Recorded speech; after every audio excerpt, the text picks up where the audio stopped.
이건 진짜 역대급 반전인 것 같습니다. 얼마 전에 토레스 쿠페가 내년 6월 중에 출시될 거라는 소식 다뤄드렸죠. 티볼리와는 다르게 디자인이 완전 다르게 나오고 토레스 쿠페라는 차명도 아직 확정된 게 아니라서 아예 다른 차명으로 나오는 것도 좋을 것 같다는 이야기를 했잖아요. 그리고 무엇보다 중요한 건 파워트레인이었습니다. 하이브리드 모델로 나올 가능성이 큰 상황인데 이것 때문에 영상 마무리쯤 언급됐던 게 뭔가요? 르노코리아는 내년부터 어떡하냐 이거죠. 이게 생각보다 꽤 심각한 겁니다. 왜 심각한 건지 그리고 이게 우리 소비자들한테 끼칠 영향까지 쉽고 빠르게 정리해드리겠습니다. 토레스 쿠페 잠깐 정리하자면 곽자순 회장이 기자 발표회에서 직접 언급한 차종이죠. 정확하게는 쿠페형 SUV를 출시 준비 중이고 출시 시기는 내년 6월이라는 언급이었습니다. 이건 뭐 사전에 준비된 내용도 아니었고 곽재순 회장이 거의 즉흥적으로 발표한 내용입니다. 중요한 건 이미 연구진이나 생산 라인 쪽과는 이야기가 된 상태였다는 겁니다. 그래서 공장 라인도 재정비 중이고 저희가 확인한 바로는 토레스랑 완전히 다른 디자인으로 나온다는 거였습니다. 물론 토레스 전기 차량도 디자인이 완전 다를 거고요. 그리고 연구진 쪽에서 모급 차량이 나온 건지 스케치가 나온 건지 모르겠지만 디자인이 진짜 괜찮다는 이야기가 나왔다는 것도 확인을 했고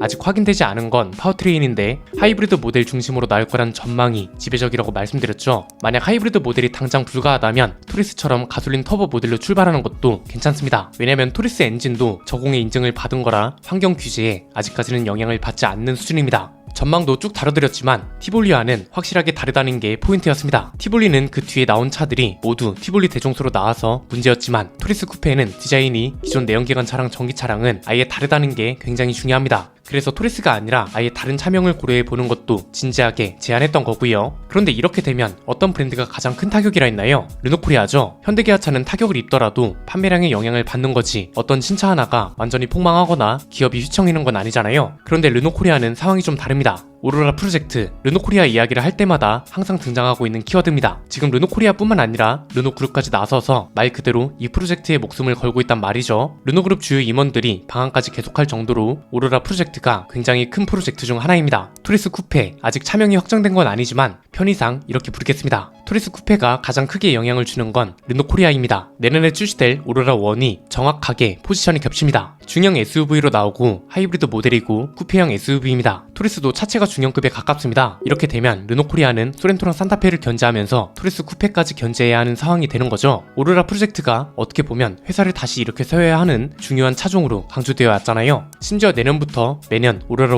1, 오로라 2, 그리고 마지막으로 오로라 3까지 출시가 연속된다고 했습니다. 그 다음 차들도 문제인 거죠. 오로라 2가 나올 때쯤에는 KR10이 출시된 상태일 겁니다. KR10은 토레스급 개념으로 나올 겁니다. 순수 전기 모델뿐만 아니라 가솔린 터보 모델 그리고 하이브리드 모델로 나오는 걸로 이야기가 되고 있습니다. 가솔린 터보 모델은 특히 토레스에 들어가는 1.5리터 엔진이 아니라 2.0리터 가솔린 터보 엔진도 이야기되고 있는 걸로 알고 있습니다. 이렇게 되면 오로라 2도 문제가 생기는 거죠. 오로라 2도 당연히 SUV고 하이브리드 모델이란 말이죠. 오로라 1은 토레스 쿠페, 오로라 2는 KR10이 견제를 할 거고 오로라 3는 아직 어느 정도 크기로 나오는지는 알 수 없지만 순수 전기 모델로 나온다고 하잖아요. 만약 대형 SUV급으로 나온다면 F100이 앞길을 막게 되는 겁니다. 심지어 토레스 이후로 1년도 안 되는 시간 동안 KGM은 굉장히 크게 성장했습니다. 토레스 전기차 구성 좀 보세요. 외관 디자인은 많이 봐서 익숙할 수 있지만 실내 디자인과 구성은 자세히 본 게 얼마 전이잖아요. 코리안 BM이라는 표현이 어울릴 정도로 BM을 굉장히 많이 참고한 흔적이 보이고 이게 KGM이 만든 차가 맞나 싶을 정도로 만듦새가 좋아졌습니다. 예전엔 뭔가 어설픈 게 많았다면 이제는 어설픈 느낌이 거의 사라졌다고 봐야 할 정도입니다. 르노코리아는 이제 어떡하냐 이겁니다. 회사가 사활을 걸고 몇 년을 준비해서 프로젝트 개념으로 신차를 출시하기로 했고 내년에 그중 첫 번째 차가 출시되는 거였는데 KGM이 생각지도 못한 발표로 견제를 하기 시작한 거잖아요. 심지어 조심스러운 발표도 아니고 기습 발표급으로 나와버리니 하루아침에 르노코리아도 날벼락을 맞은 거죠. 앞으로 진짜 어떻게 되는 걸까요? 르노코리아는 진짜 재도약할 수 없는 지경까지 가는 걸까요? 정리해보면 이렇습니다. 크게 세 가지입니다. 첫 번째는 국내 기업이냐 외국계 기업이냐의 차이가 여기서 드러나는 거라고 봅니다. 사실 이건 사용차 시절에도 겪었던 일입니다. 코란도가 중볼리로 나오고 렉스턴이 대볼리로 나왔던 이유에 대해서 말씀드렸잖아요. 이제는 옛날 얘기를 할 수 있는 건데 렉스턴이 왜 팬더 디자인이 그렇게 나왔나 했나요? 인도 마인드라의 주문이었다고 했죠. 원래 처음에 만들었던 차는 EV9처럼 세로형 헤드램프에 크기도 훨씬 큰 차였는데 마인드라가 야야 어차피 인도는 큰 차도 잘 안 팔리고 티볼리가 잘 나가는데 뭐하러 모험을 하냐 그냥 티볼리처럼 만들어와 이렇게 되면서 그런 디자인으로 나왔던 거잖아요. 이건 코란도도 마찬가지고요. 르노나 쉐보레도 비슷한 개념인 겁니다. 외국계 기업이잖아요. 그러니까 신차 하나를 개발하더라도 르노는 유럽 소비자들 성향, 쉐보레는 미국 소비자들 성향과 취향을 중심으로 신차를 설계하고 개발하는 거죠. 그리고 해외 시장은 그 다음인 겁니다. 성과가 좋은 시장 순으로 기본 사양부터 옵션 그리고 가격까지 순서대로 반영을 한다고요. 그래서 어떻게 보면 르노나 쉐보레가 현대기아차나 KGM보다 한국 시장에서 부진한 건 당연한 겁니다. KGM은 이제 인도 산하 회사가 아니라 한국 기업이 됐습니다. 한국 대기업이 인수를 해서 다시 한국 자동차 회사가 됐다는 거죠. 그리고 한국 시장에서 살아남아야 하고, 그래서 회사가 존속할 수 있기 때문에 당연히 한국 소비자들을 중심으로 성향을 파악하고 요구 사항도 열심히 들어주는 겁니다. 두 번째는 이렇게 되면 르노코리아가 굉장히 힘들어진다는 겁니다. 너무 당연해서 힘들어지는 건데 KGM이 기습적으로 토리스 쿠페를 출시하겠다고 발표한 이상 르노코리아는 피할 길이 없어진 겁니다. 현대기아차를 견제하면서 KGM하고 경쟁을 해야 하는 상황이 됐습니다. 솔직히 현대기아차만 있을 때가 유리합니다. 왜냐면 소렌토랑 산타페가 마침 가격대가 올라갔잖아요. 하이브리드 모델로 나온다고 했으니 당연히 하이브리드 모델끼리 비교를 해야 하고 내연기관 모델보다 하이브리드 모델이 더 비쌉니다. 이 소리는 르노코리아가 가격 경쟁력을 갖출 수 있는 범위가 그만큼 넓다는 겁니다. 그런데 토리스 쿠페가 출시되면 토리스 쿠페의 가격도 견제를 해야 한다는 거죠. 이게 문제가 뭐냐면 토리스 전기차 실구매 가격이 3천만원 중반까지 떨어졌습니다. 이렇게 되면 토리스 쿠페는 3천만원 초반에서 3천만원 중후반대의 가격대를 형성할 수밖에 없는 겁니다.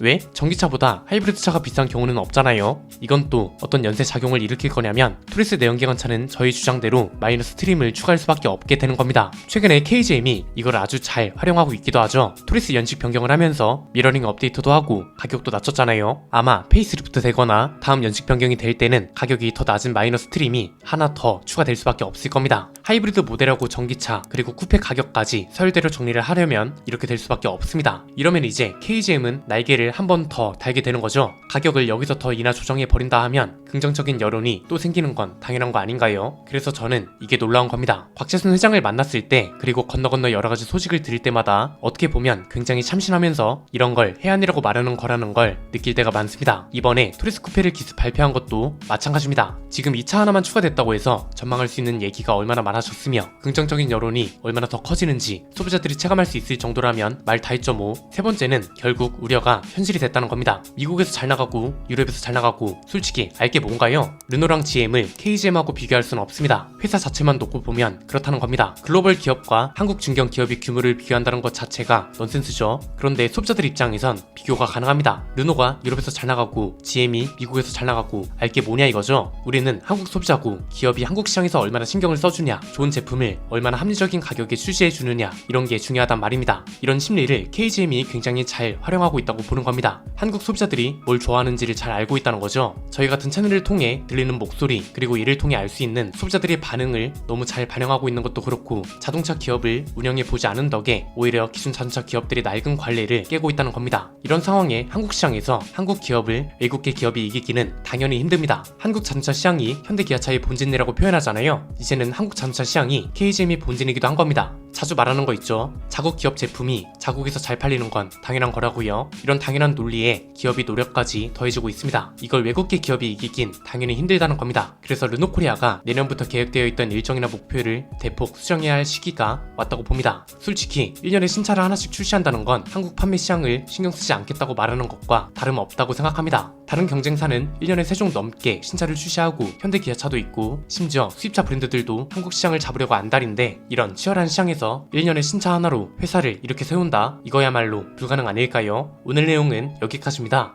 내용이 유익하셨다면 구독과 좋아요 알림 설정 부탁드립니다. 지금까지 저는 안피디였습니다. 감사합니다.